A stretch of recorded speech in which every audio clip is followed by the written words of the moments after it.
Welcome to Flat Earth Debate Live. I'm your host Nathan Oakley, and if you are new to this channel or you've not done so already, then be sure to subscribe, hit the bell notification icon and join button to keep up to date with the Flat Earth Debate. If you'd like to support the channel, there is a super chat that runs alongside each of these shows while they are live. There's also a PayPal, Patreon and crypto link in the info box below the video. Most importantly, if you'd like to excuse me. If you would like to join the discussion, simply mute the page you are currently watching, then click the link in the info box below this video to join the panel and express your views on the nature of Earth. If you do join, please don't swear. If you do, you'll be ejected, and if you are, please don't try to rejoin the stream using sock accounts. You'll be warmly welcomed back on the next stream. Please also share the show on social media. Sharing the show obviously increases the live audience, but this in turn increases the chances of a more diverse panel. So please share the show on Facebook and Twitter. One last time, if you're new to the channel or you've not done so already, then be sure to subscribe, hit the bell notification icon and join button to keep up to date with the Flat Earth Debate. Now we are joined by Neil, Flatzoid, Arwin, 10th Man, and a whole bunch of people in Discord. So welcome, one and all. Happy Friday. Hello, hello. Oh. Good morning. Hello. Any evidence of a physical geometric sphere-edge horizon formerly known as the curve of the Earth? Not from US Highway 93 North. It's been debunked. It has been debunked. You cannot have a geometric horizon. We do not see the geometric horizon. Any evidence of axial rotation? None whatsoever. No. No, Simon Dan made sure of that. Any evidence of the distance to the sun? None whatsoever. No distance to the sun verified. Hey, Chocolate. What is the sun? Hey, Chocolate. No location. Good morning. Good morning. Morning. Well, I can tell you one thing, the sun moves. Apparently so. The apparition moves. Angular Yeah, you light. know it's the object moving. Object, you say? Right. He said he knows it moves. If something moves, it's got to be an object, right? No. Sun does move. Light moves. Does. The apparition moves. Something's moving. Yeah. But we don't know what it is. An apparition is not an object. The bright But yellow Owen? circle in the sky. It appears to move. Anybody disagree? When Can we move on? when you saw my demonstration with the balloon, obviously it was the sun moving away while we stood still with the balloon. So The question is there any evidence for the distance to it? Why are we always changing this? No evidence to the distance. you first have to know what it is before you can have a distance. Exactly, you got to get to So that no- point as well. You can't. That's my point. You can't insert physical attributes to something to then try and Scientific of the apparent distance to the sun. apparent distance. Right. I'd prefer a tape measure be used, but obviously I'm that little bit more fussy. Any scientific evidence of gravity?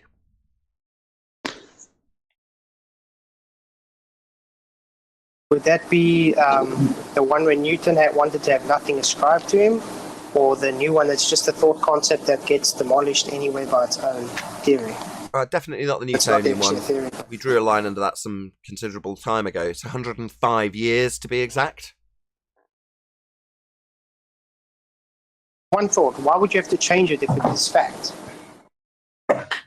Why would you change that which we changed for an arbitrary pseudoscience 105 years ago? I don't know, it's not my rhetoric. This nonsense gets changed all the time, eh?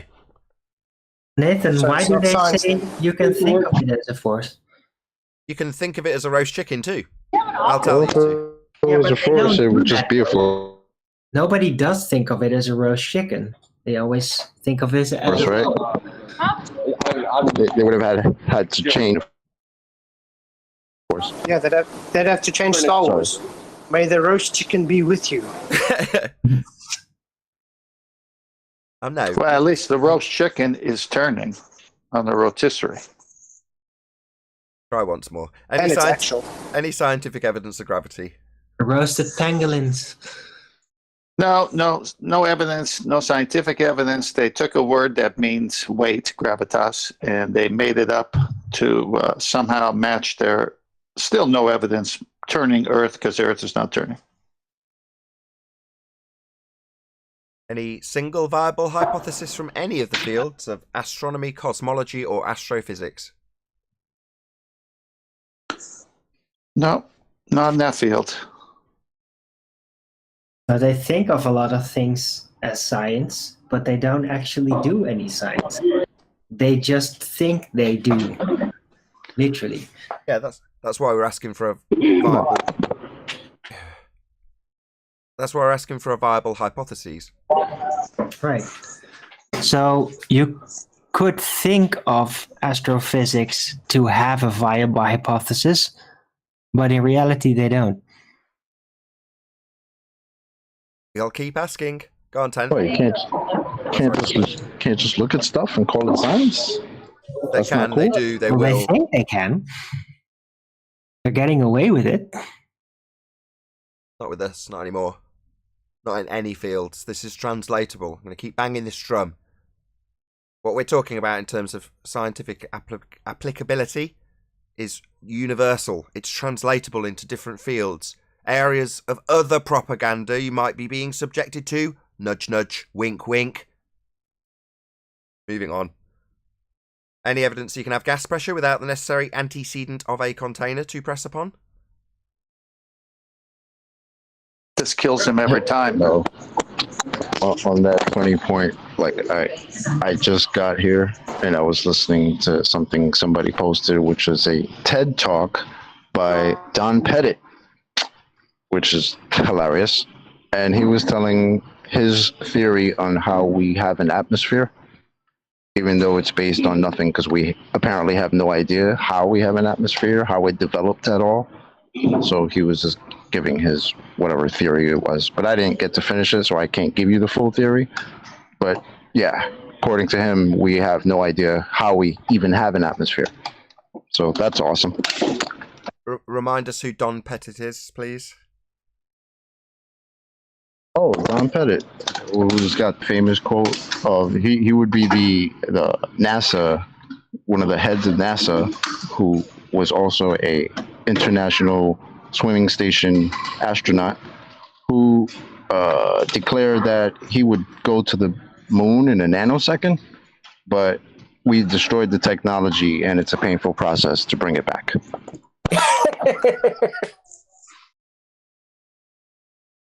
So he did his Is best. it so painful that not even $1 billion a year could do it? Anybody going to Pain. hold on? Anybody going to Painful. address the elephant in the room about this particular narrative about building the technology to go back to the the sky vacuum? Where does the technology go again? To the sky vacuum. They claim it goes to a fake place akin to Narnia that doesn't exist, that isn't real, that violates natural law. We wouldn't have any gas to breathe if the sky was a vacuum. It would expand, the gas would expand in all directions at high velocity to fill the availability of volume it has to fill, and we wouldn't be breathing. We'd never have achieved gas pressure in the first place. You must have containment to achieve gas pressure. So definitely not a sky vacuum. Definitely not a region they're taking photos from and flying around like Superman in.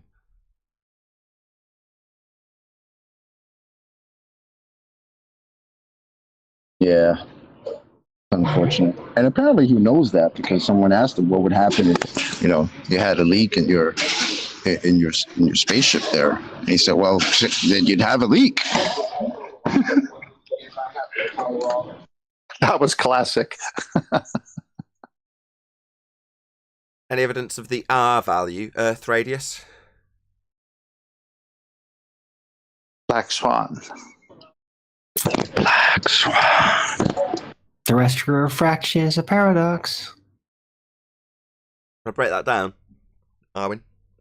Break it down. Oh God, I think you can technically break it down even better than I can because of your native language, but comes down to that the way it was said that the R was established was through Al-Biruni, who had supposedly measured the geometrical horizon but he was off by, what was it again, 10 degrees. So, yeah. Can, The can we go another conclusion. way, Arwen? What? Can we go another way? What's Uh, terrestrial? I was getting to that. I was getting basically to how that came into being. Because getting there, he's Alberoni getting was there. off so much, the ballers concluded, well, it must be because of terrestrial refraction bending it away. Overlooking that Alberoni actually established the R, which is mathematically in the terrestrial refraction system. So it's impossible that terrestrial refraction could be derived in order to basically establish R when R is in the terrestrial refraction system. Perfect. Yeah, but I'm trying. I want to just break down terrestrial refraction. What's terrestrial? Terra in their world is sphere-shaped Earth. Oh, that's the Earth. Okay. What's refraction? Refraction is a deviation of light, and terrestrial refraction is the fantasy Stop that right there. light. Stop right there. Hey. So first we had Earth, then we have light. Okay. How is the Earth bending in a way that light would? Well, well, Arwen summarised that already. So he's saying they bend the light. So Earth light bending is what you're saying, Chocolate. Absolutely. So Earth light bending is a rate 7/6 in standard format of the Earth, and they assume it's got an R value. So 7/6R, that mathematical value in standard format, is Earth light bending. It's not. It's just a number with an R value attached. And Arwen's point is that the R value has been measured and then used in this value to move a horizon that can't be seen to be measured. So it's a paradox. Yeah, you can't use terrestrial Sounds legit. refraction in the original establishment of the R value because the R value is in terrestrial refraction. You can't measure a horizon to give you R, to derive a terrestrial refraction with R, to move a horizon with the R that you can't measure. It's a paradox. Exactly. Any evidence of a self-perpetuating molten iron core at the centre of said presupposed spherical Earth?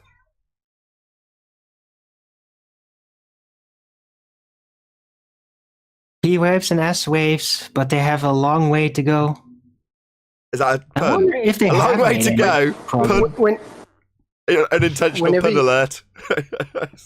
Whenever you say that, all I hear is blah blah blah blah blah blah blah blah blah. Did no one pick up on the unintentional pun? Charlie Brown's teacher. He said P waves and S waves, but they've got a long way to go. Boom, boom. No, nobody's getting Yeah. it. Unintentional pun that no one found funny but me. That was a nice way to end the housekeeping. I thought it was funny, I thought it was funny too, Owen.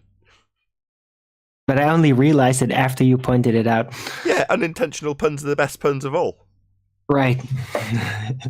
Well, since the housekeeping's I over, beg I to heard differ. that global warming is a proof that Earth is a sphere. What warming? Global warming. Global? Wow, that doesn't sound like you're begging the question. Well, or it's a misdirection. It could be that the globe model is warming, but here on Earth, in the actual world, it's not. Yeah, that's how they used to phrase it.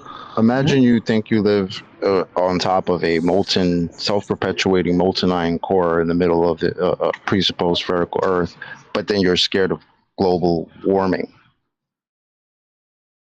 I never thought of it like that. You're right. They don't call it global warming anymore for probably some of these reasons we're discussing. They call it climate change now. Right. What does climate do? Changes. Yeah, Oh, there you go. Yeah, but that's something you should be scared of. Why? Well, because if I put some dark music on and show you some statistics, you better damn well be scared about it, Chocolate. What's your problem? I want to Yeah. ask, is there any science behind this climate change? No. Real science? Oh, did somebody say yes? Hold on. Might have. Climate change is to do with the nature of Earth. I'm more than happy to discuss this. Polar bears. Anybody say yes? Did I mishear? Science for climate change, aka global warming. Not going to make it to the housekeeping. It's one time only. Anybody got any science for this shit? I mean, this potentially real thing. No, moving on. As I said earlier, many a field. Let's just pick one. I don't know why I picked this one by random chance, but epidemiological studies. Sound familiar? Pseudoscience. Next time someone presents you with an epidemiological study, ask them what the science is. Oh, really? So we studied a natural phenomena we saw occurring, and we postulated the cause and varied it with a null, so we could validate it empirically at the end? Did we do that? We didn't do that! So this isn't science! So when scientists say, they're not really science saying, okay.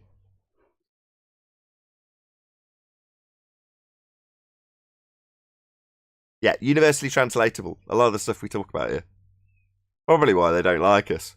They'd much rather have Flat Earth Dumpster Fire Part 5 from some fundy that believes is on a sphere and will reify mathematics, because it's the current religious rhetoric of what the heavens are. Your heavens are a sky vacuum, fundies who think they're on a sphere. It's absurd.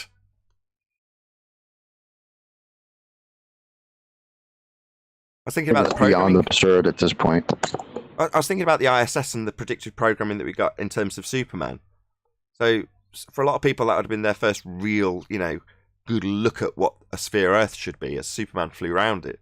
I think that was supposed to be in Superman 2, but they didn't like the ending, so they hacked out a part of the then being filmed Superman 2 and slotted it into the end of Superman 1 when he makes the world go backwards. I think I've got that right. It's a long time since I watched these documentaries. I used to be very into films, did A-level film studies. Not that anybody's interested in me, I'll shut up. The point is that from our perspective, when we see it on the screen of Superman flying around, he's in a very similar vantage point to the ISS, right? And the assertion of the ISS, albeit with a lot less suspension of disbelief and a lot more global, orbital, begging the question mechanics along with it, they've got the idea of them falling around a sphere, essentially flying around Earth, like Superman. Like I say, just a bit less suspension of disbelief required. It's the same thing. They're flying around Earth, right? What an absurd notion in a sky vacuum. We can't fly. But that's a really godlike attribution to give a human being. And they've given it them in the heavens that is your sky vacuum. I mean, if people into 2020 can't see what is a religious belief unfolding before their eyes, I mean, I'm smiling the whole time I'm describing this. Because if it's not clear, I mean, it is to everyone who's on the flat earth side already, but if it's not overtly clear that you are in a religious cult, then, I don't know, heaven help you. Sky vacuum help you. Yeah, but not only did they give him the power to fly, right? If you go back to the first Superman, what did he do? But what did he accomplish by apparently reversing the rotation of the Earth? He turned back time. Didn't he have to go to Antarctica to visit some old otherworldly gods from some crystals in Antarctica or somewhere similar? Yeah, he turned back time. So time is literally regulated by the spin of the Earth. Yeah, that's insane. Oh yeah, it's very deep. I don't know if, yeah, I'd say it's subliminal because most people aren't aware, even though it's on the forefront, that it's a globe in that particular scene and he's turning it backwards. Most people are at an unconscious level are aware that Superman obviously can't fly. Therefore, they suspend disbelief to enjoy the movie and watch it. But they're not aware that the globe is a bit of programming as well. And this idea of the time that we experience being set by that spin, which he's reversing by spinning around it, that's such deep programming, man. You've got to admire them. Right. But hold on, though. We got to get the technicals right of what they were presupposing there. Like, his flying did not literally start turning to spin the Earth back. No. He literally, his speed turned the entire universe's time back, and that is why it seemed to spin back. My bad. The visual effect of Earth turning backwards was just an apparent turn. Uh-huh. It's just a Coriolis deviation. Well, no, that would be the visual effect of Earth and time spinning backwards. You would see it visually going the other way, because that's what would happen if you were watching time in reverse. So that's what they're saying is the visual representation of your accurate description, that it'd have to change and warp the entirety of space and time. Oh, wow, that sounds familiar.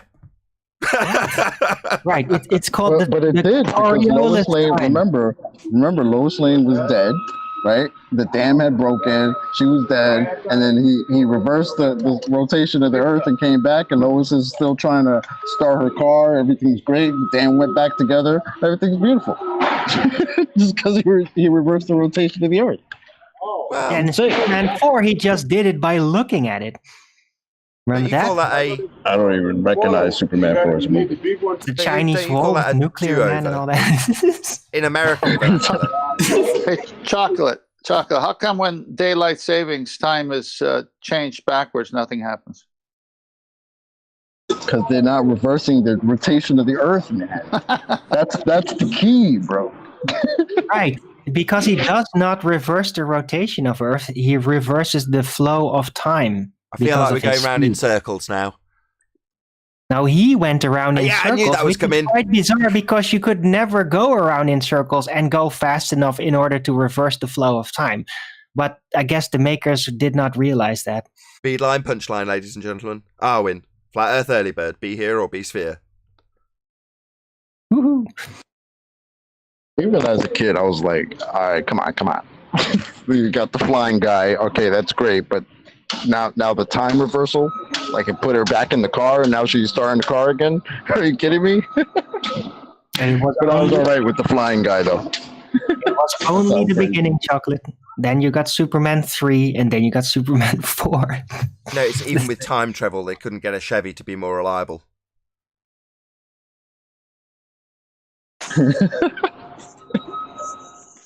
Well, at least in the Bible, we know that when Adam was born according to time, it was a little bit before Eve. Okay. He needed a boom boom. You didn't get that one, Arvin? Nobody did. 10th, nobody did. How can you not get that one? Adam and Eve. Adam before Eve. I got it, 10th man. I got it. Oh, gosh, it must be Friday. Or Adam Sunday before for the majority Eve? of you. What? What? They're funny, Arvin. Well, why am I funny? I just don't get it. It doesn't matter. I was evening. hoping for more funny Yeah? interaction. And Adam? What is Adam then? Who cares, He right? was- I was hoping for more fundamentalist religious zealot interaction off the back of us discussing Superman for about 10 straight minutes. Yes, let's Classic. talk about the bending of space-time due to extreme velocity, which is based on Einsteinian theory, by the way. Yeah. You would go fast. So you would let's break- mix it in, though.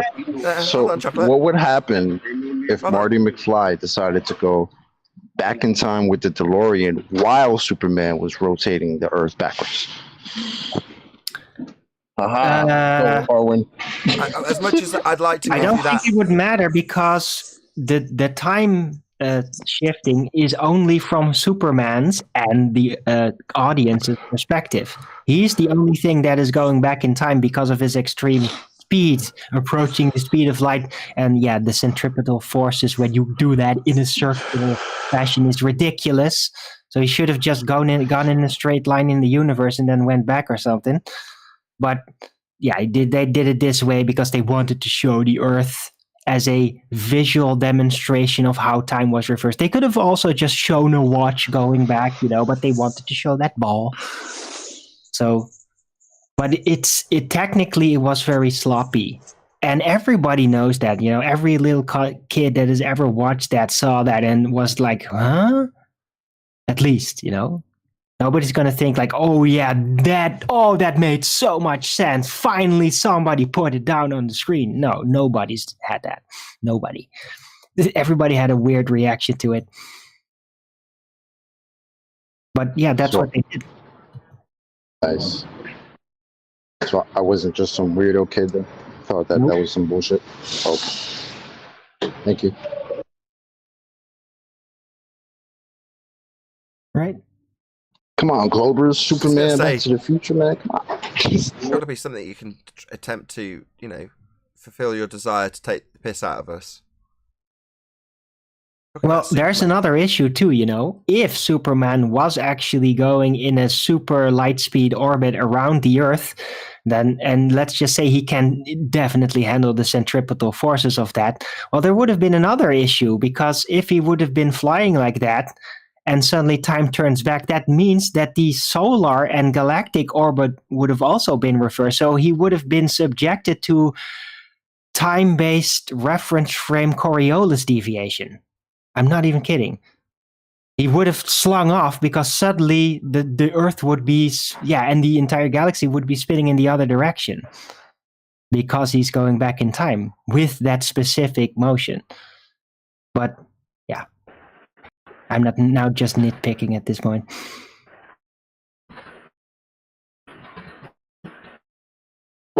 Yep. Did everybody follow that? Yeah. It's just all relative. Just all relative. No, but you do get it, right? If the time reverses, then suddenly the orbit directions of everything spinning around everything is also going the other direction. Then you get the displacement issue again, just like that has been argued by people discussing Back to the Future. Like, yeah, if you go back in time, bang, 20 years back. Oh, wait, where was the Earth in Euclidean geometry in the universe? Oh, wait, so they ended up in the middle of space. Oops. But that doesn't happen. Remember, you also reversed entropy, right? Because the dam went back together, right? The ground, after the earthquake, the ground went back together. Everything's beautiful, man. All you got to do is spin around the Earth in the opposite way.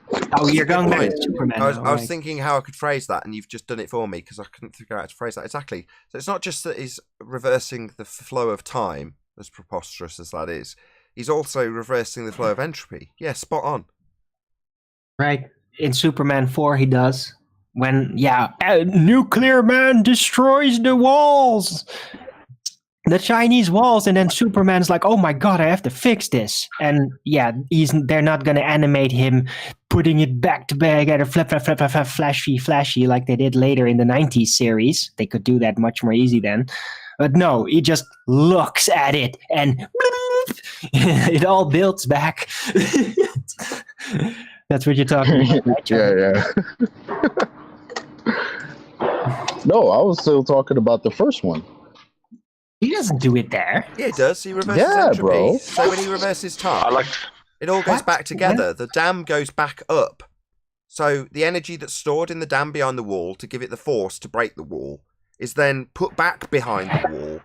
All the force is reintroduced back to whence it came, and the wall is put back into position merely by him reversing time, according to that movie. Oh, no. Well, according to... No, he's literally reversing the flow of time. And if you reverse the flow of time, all entropy will be reversed. Why? Why? Says who? Says who? Because the entire experience factor of time is being reversed. Well, hold on. Let me jump in. Come on, you should know this. Paul's definitely Hang on. Go on, Paul. Well, if you watch transfer and things like that with entropy, honestly, physics says that could happen. If you watch any video, I've watched many videos on entropy and thermodynamics and transfer of energy. Yeah. That's possible. That's completely possible under physics. Yeah. If you introduce me, so if I drop a puzzle, if I've got a jigsaw puzzle, this is an example QE gave me when I put that exact thing to him. He's like, yeah, you drop a jigsaw puzzle, all the pieces go everywhere. Can you put them back together? Yeah. Well, is that an effect or reverse of the entropy process? Well, yeah, you've got taken it from a broken state into a refixed state, but you've had to do something in the process to do that, haven't you?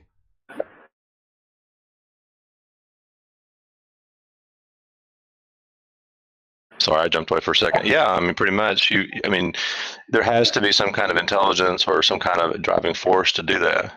Ultimately, yeah. But yeah, it doesn't counteract physics to reverse everything in that process. It doesn't break the physical laws according to physics. Well, they're taking liberties. They're basically saying if entropy is proportional to time, that assumption then pans into it going forwards, and the assumption being that it's going to flow backwards if you reverse time, if it's proportional to it. Well, I say no. It's just total bollocks, even if you could reverse time, which is absurd. It's a bloody concept. But we haven't got any fundies talking, so we're talking in these conceptual ways with the juxtaposition of a movie, so no one can accuse us of actually believing this nonsense. I mean, he reversed life because remember, he got mad and did that because Lois Lane died. So legitimately, he reversed entropy and brought her back to life. Yeah. Yeah, man. Yeah. How many people were just in that moment getting born and suddenly they're back in their mothers? That's funny, Arlen. Also a Red Dwarf joke. So they go backwards in time, they go through a wormhole, and then they end up back on Earth, but after the big crunch, so time's flowing in reverse. And at the end of the scene, the cat goes into the bushes to do his business, and then just as they're getting back onto the ship, he pops up from the bushes looking absolutely horrified. And as he gets back onto the Starbug craft, he's like, "Don't ask." Yep, classic. Has Kiwi watched it already? It just never appealed to the American market for some reason, and even when I suggest people go and watch it, or even stick it under their nose with a clip or two, they're vaguely interested in it if they're American. I don't know why. Why is that? Wait, I don't what? get it. Which one? Because in the Netherlands, we appreciate both British and American things. Yeah, sure, but we've got a very ironic, dry humour that doesn't necessarily translate. You've only got to watch the two versions of The Office to see to see where they don't parallel. Right. I don't think The Office is as funny though. I never really liked it. I always liked the British humor a lot better. I just don't particularly find Ricky Because Gervais maybe it's funny. because it's just slightly more intellectually challenging, I think. Like my puns? No, not mentally challenged, intellectually challenged. Wow. Wow.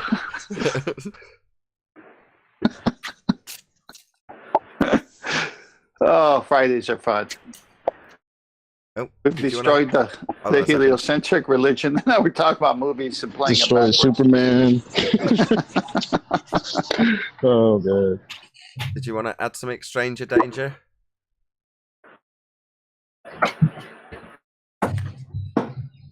Oh, he's just got his mic wide open.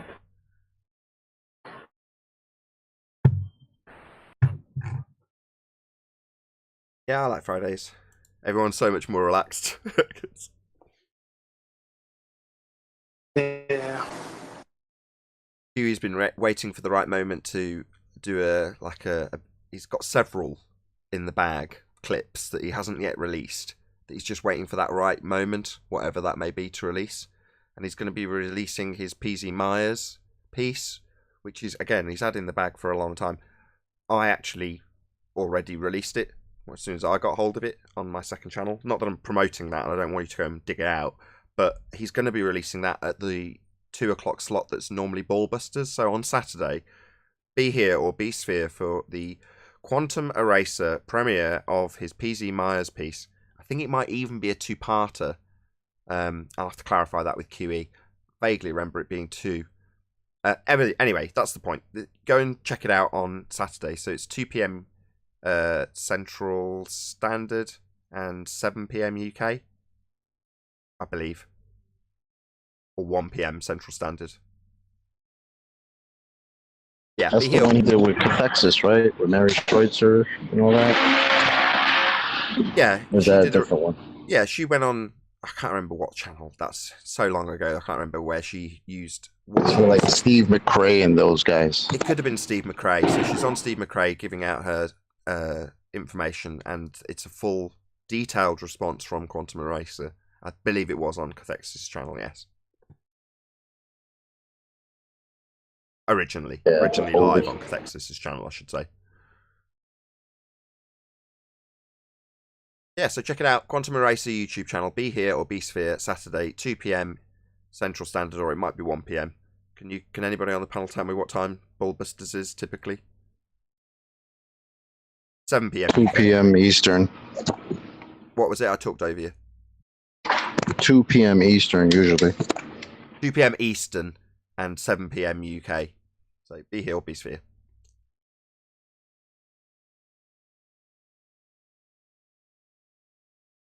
Also, as we're in a little bit of a lull, as an administrative thing, these Friday and Saturday shows are going to be turned off, at least temporarily.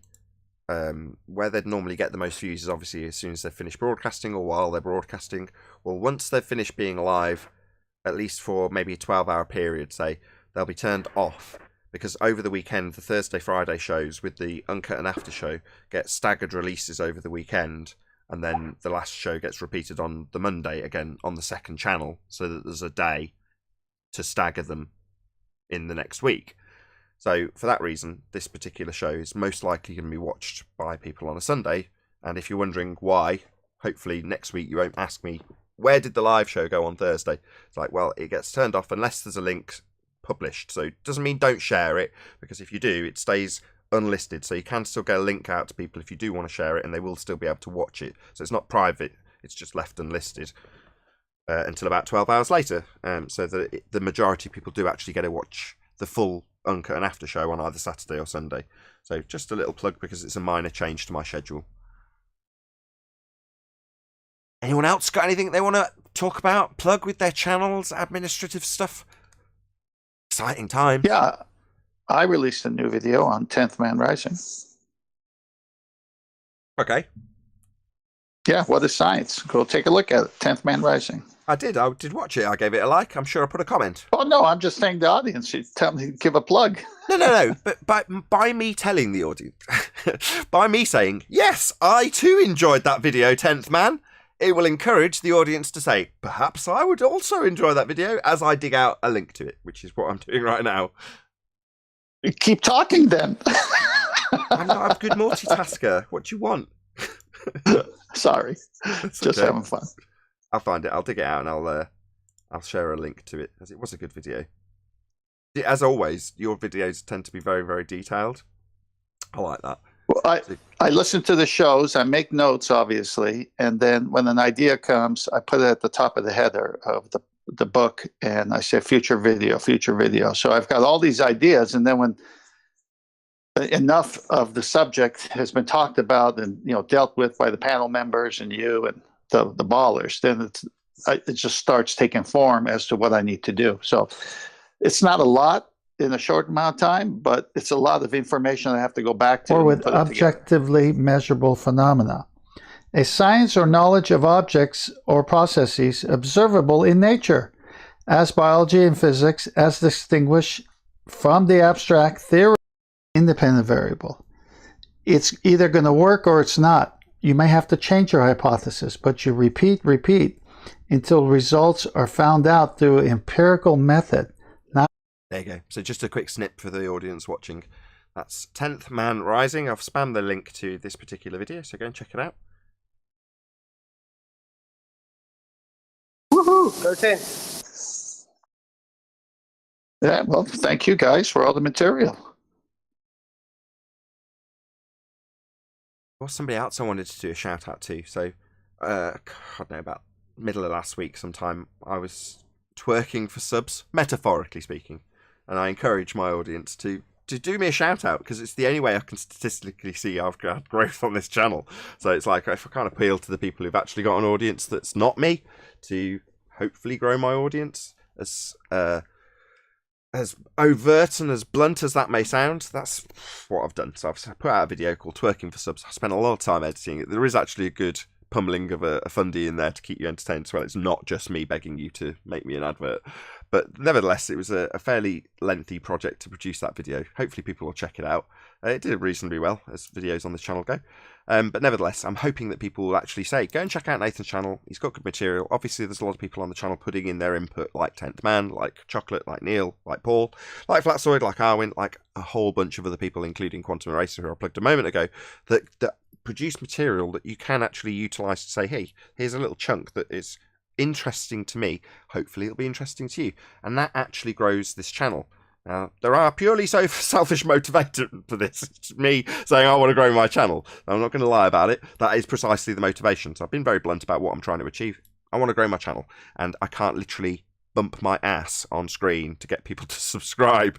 So the next best thing is to look at how I've actually statistically grown, and that's from where people have shouted me out. So I've just been encouraging people to shout me out if you enjoy the show, and a couple of people have. Now, because I've explained all that, that was supposed to be buying me time to actually find the name of the guy who did shout me out, so I could say a thank you to him, but as a rubbish multitasker, I'm hoping someone else will start talking for a few minutes while I can find this guy's channel and actually thank him, because someone else other than Trey Dior, big shout out to him, he did just a whole bunch of a series of sitting in front of the show and commenting on what he watched and what he listened to and how he felt about it and thought about it and his opinions on it. So, you know, again, I was very grateful to Trey. Big shout out to you. But if you guys can chat amongst yourselves for a second, I'll see if I can find this guy and I'll shout him out or her out as well. Chocolate.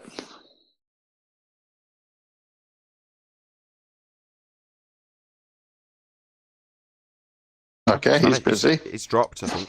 He's on the panel. Oh, he's dropped. He's not even there. I'm here. He'll be back. Okay. I'm here. So what's the last baller that got destroyed on the Nathan Oakley show that you recall? That BT. inaudible guy. BT Avenue. Is he on Discord? Does he want to pipe up? How did he get taken down on the Nathan Oakley show? That would have been yesterday, right? Go ahead, Arwen. You tell him. I just remember that I could barely make out what he was saying. He was claiming asteroid. The more inaudible he became. Sorry. Asteroid impacts. He was claiming that you can have gas pressure without a container, and he had some help from someone in Discord telling Nathan that you do not need a container to have gas pressure. No, container doesn't mean container. Whole bunch of stuff like that. All I can say is he's very triggered.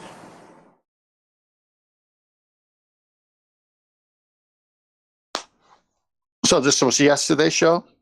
This last baller? Is that the... Yes, there's the Indian kid that came on and was first he started with the the eclipses. Yeah. No, I remember him. So he came on again yesterday.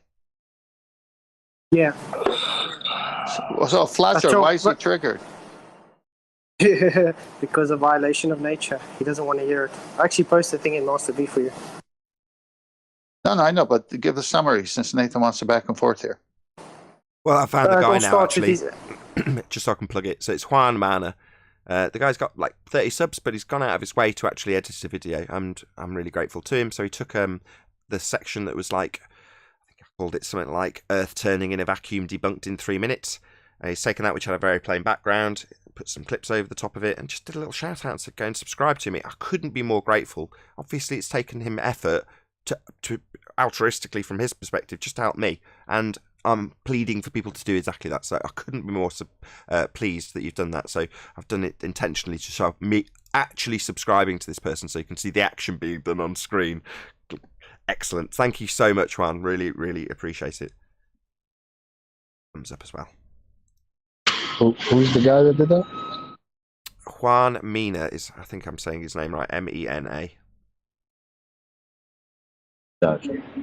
Hey, check it out. I might as well share the video he's made for me for an advert. So I'm sharing my advert he made for me on my show. He might pick up a few subs as well.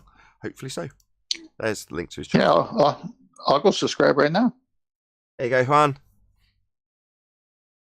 Thank you very much for doing that. Really, really appreciate it. Yeah, let's all help him out. No doubt. Now let's get some Globers on here. They need a day off.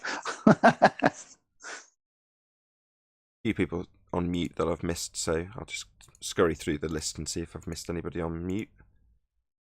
Might have been somebody desperately trying to get in on this conversation and haven't been capable of doing so. Yeah, there is several. Yeah, okay, there you go. Discord are all free. Is BT Avenue there today? No, as I say, he was there earlier, but he's obviously toddled off for whatever reason.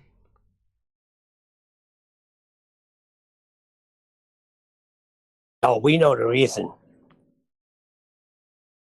Well, Flatzoid was saying earlier that he's been going back and forth with him for some time, and he'd been a little bit flustered with Flatzoid.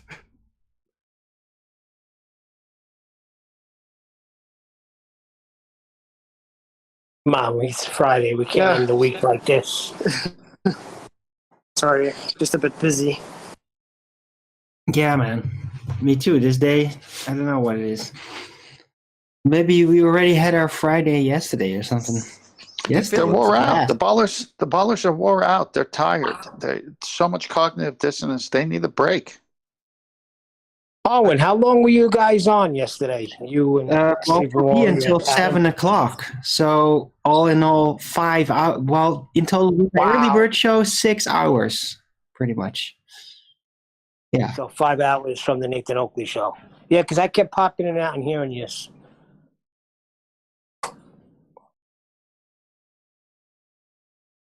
That Adam's a smart guy, huh? Adam's ace. No two ways about it. Definitely. And yes, he is a very Yeah. smart man. Yes. And there's now 3 flat earthers we know in a court room together, if I'm correct. That's correct, Darwin.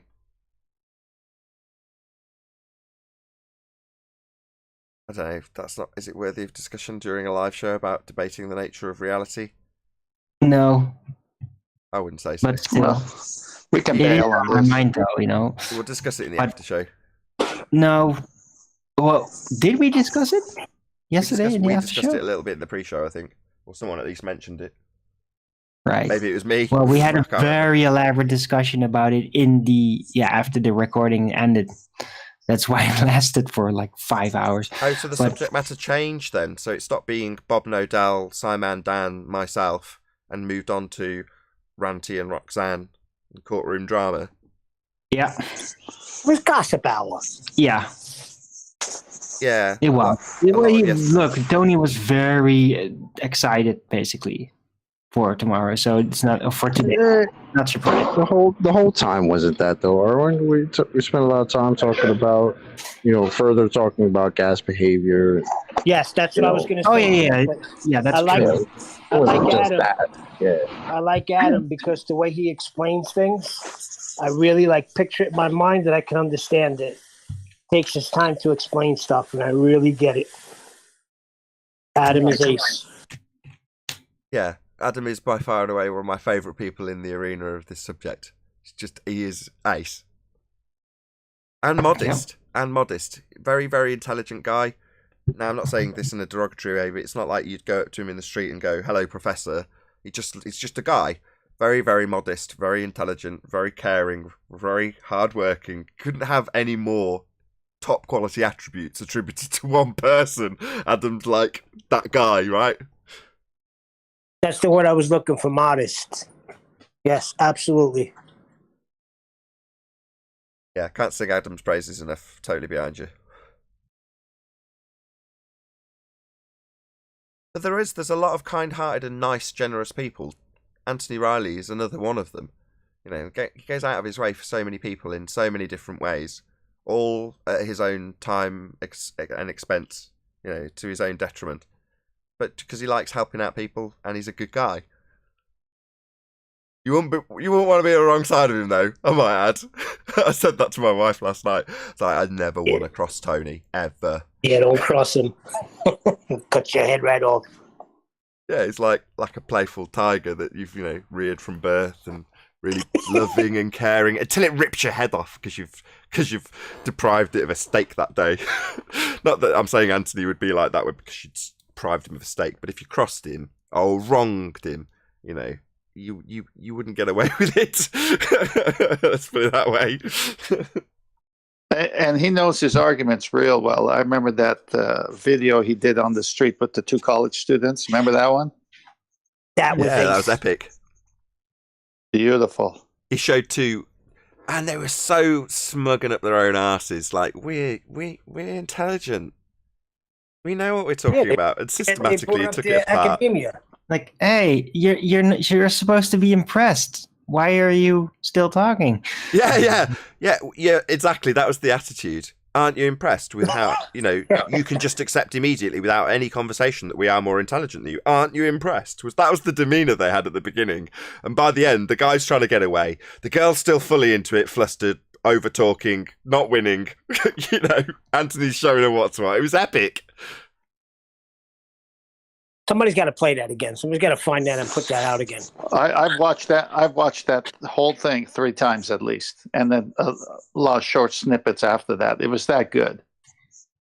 Yeah. There was another one that was almost as good, not as good, but almost as good, with I believe it was Dave Murphy, who debated some, I don't know, somebody two on the guys street, or something? but they were like Two guys? Simon and Dan. They were fans Simon or and Dan something like fans. that. Yeah. Yep. Dave Murphy taking And apart he the Simon and Dan destroyed fans. him. That was great. Yeah. Again, because you've got a drongo like Simon Dan coming up with crappy straw man arguments that aren't well researched, they're just wiki parodies. The guy and girl that watched him and were encouraged by him to go and attempt to debate flat earthers suddenly find themselves up against Dave Murphy. He's like, it's not going to end well. Good luck with that.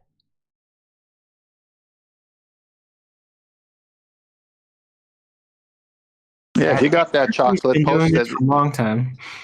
Chocolate, if you got that, post it in Master B. I'd like to see that one. Dave Yeah, Murphy I'd was have to go find it. giving an interview about flat Earth. Pretty much one of the first individuals ever, I think, to have even. One of the first guys I seen. Yeah. On that TV show. That's Did you right. guys see the other debate where Dave Murphy debated, I think he's a particle physicist, and basically destroyed him too? Because the guy That's had going nothing. back a while, The guy- right? I think that's going Oh, back a yeah. fair while, but I do vaguely remember that, yes.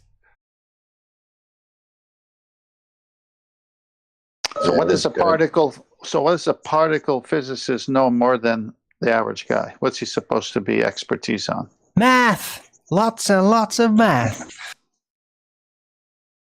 I don't know, but it's funny because I sent that to somebody, right? Actually, just yesterday, and they had a problem with the fact that the particle physicists, because she literally told me, she was like, "Well, this guy didn't seem to understand the argument at all," and I was like, "Well, whose fault is that? Is that his fault or?" The flat earthers fault. I mean, if the guy decided to have a flat earth to enter a flat earth debate and he doesn't know his side, well, whose fault is that? And, she was like, but that makes no sense. Like, why would he even join that? Why would he do something like that? And I said, well, that's this air of, oh, this person is a flat earther, so whatever I've got in the bag already will be good enough to take that person out because they're just some dumb flat earthers. Right? Until they start talking to them and debating them and realize, oh, this person knows what they're talking about probably a whole lot more than I do. Where now I feel soft and I can't debate this person. And I told her, well, that's the air that a lot of the globe side has, that, I don't need to study this. We just know it's a ball. So whatever I've got in the back pocket, that's good enough to win this argument. Well, that's video evidence that that's not the case. No You mean matter like what. the show here and when they come in on a daily basis? Exactly. It's exactly akin to that because Dave Murphy, like anybody who's good at debating any particular specialist subject, not only knows their own argument like the back of their hand, they know their opponent's argument like the back of their hand. And Dave Murphy knows the heliocentric model inside out, back to front, knows where all the flaws are, knows all the arguments that they present. He's a well-established, well-accomplished debater. And as Chocolate says, most people, that's their worst trap. The worst bear trap to fall into is to assume that what you've got already in your general knowledge from high school education and indoctrination when you're a small child is enough to overcome the idiots that are obviously all flat earthers. And the vitriol that that spans from that is what leaves them in that full sense of security. And then they come up against someone like Dave Murphy and get absolutely taken to pieces because they don't know their own rhetoric well enough to actually argue it. And Dave does. Dave Murphy, as I say, is a very well-established debater. He can hold his own. More than his own. He can win. Well, based on the show and the education I received from the show, I've had a few debates similar to that. I wouldn't say at the same par, but it all starts this way. Oh, don't tell me you're a flat earther. So that's the first one. And then they don't know that I've been listening to the show, right? They don't know I got the arguments. But so they start with that little phrase, oh, don't tell me you're a flat earther. Then I watch them empty, as you say, their back pockets. They got nothing in their front pockets. By the time all their back pockets are empty, they want to change the subject and move on. Okay, this ain't getting. No. We're. I like this conversation. Let's stay. No, they don't want to talk. You done started it. Now you don't want to end it. Oh, what happened? Oh, their eyes roll, man. Their eyes roll in the back of their head. Well, you know about Kepler? Well, you know about that? Oh, gosh, I just have back pocket stuff. Do you even know your radius? I got 44-inch belt, they say. Which way the direction of the Earth spin? Shout out to Retro Bill. He says, those pesky ballers will be back. Oh, no doubt. Till then, please smash the super chat. Oh, wow, he's promoting me with a super chat. Thank you so much, Bill. It's made my day, that is. Thank you very much. Really appreciate the support. Yep. That ballers will always come back after a while when they forgot that they were defeated, and they'll start right back at the beginning. Maybe they're on a different project at the moment. Well, I'm pretty sure that doesn't really matter what's going to happen, but I can guarantee it to everyone that in a year's time, there will be some of these ballers that will be reasserting once again that boats go over a horizon geometry of a sphere. They will do it all over. Darwin, somewhere, somebody right now is doing that. Somewhere. Yeah, but I'm just saying that even in a year, that is still going to happen no matter what. Because that's a default position. The default position for them is based in amnesia. And when they forget everything, they start over again. Yeah, it's like a never-ending Groundhog's Day. Maybe they need the assistance of Superman, because since the Black Swan and your reference frames are ruined, they need it in a reverse time so they can have their old arguments back. Well, amnesia effectively does that to them, because if they forgot all the responses and the eventual conclusion, then they can be mystified all over again, be like, oh, the Earth is a ball, you see, we're figuring out how. Me personally, I've been through that psychologically several times in my life, where after very disappointing situations or just feeling really shitty about myself, I would basically forget a lot of the things that I've learned and try to like I needed to start all over again. It's even the sensation. You need to start over again. But when you do that, a lot of people typically forget some of the things they've learned on their way when they start over again. And so they forget a lot of things they learned, and then they reassert the same mistakes, because this typically happens. So do you think somebody like Rumpus, right after he said, we do have a geometric horizon, do you think he forgot that he said that and then said, oh, we don't have a geometric horizon? Yeah. Well, that will always be a quantum question. We'll never really know. We can't trust him, because we can't trust him. Yeah, Schrodinger's cat. We don't know, because we can't really trust it. But it could literally be happening. It's just not really relevant to us anymore because of the consequences of how he interacts with us. So you say he's got a liar, whether he's naturally forgetting it or not. It's natural amnesia. Because to me, he seems to be naturally forgetting these things. Yeah. Like after just a few seconds. Yeah, exactly. Selective amnesia. It's a tactic. Of course it's a tactic. I'll do my charity Or video, for the tactic that they use, and then I'll round out the live show and ask people to stay tuned. So I'll do I think I nicked this from, I can't remember, I think it was children dying, but you have every time I click my fingers, a baller argument dies. For just £2 a month, you can be a Nathan Oakley 1980 channel member and put rest to global arguments dying continually. With that, I will say a huge, massive, enormous thank you first and foremost to both Discord and G Plus panels for making today's live show possible. If you are watching this on either Nathan Oakley 1980 or Nathan Oakley premiering streams, then stay tuned, as there will be an after show to follow. Once again, a massive thank you to all of you. Smash the super chat, liked, commented, shared, subscribed, and all that good stuff. I've been Nathan Oakley. Stay tuned if you're watching on either premiering stream, and I'll see you in the next video.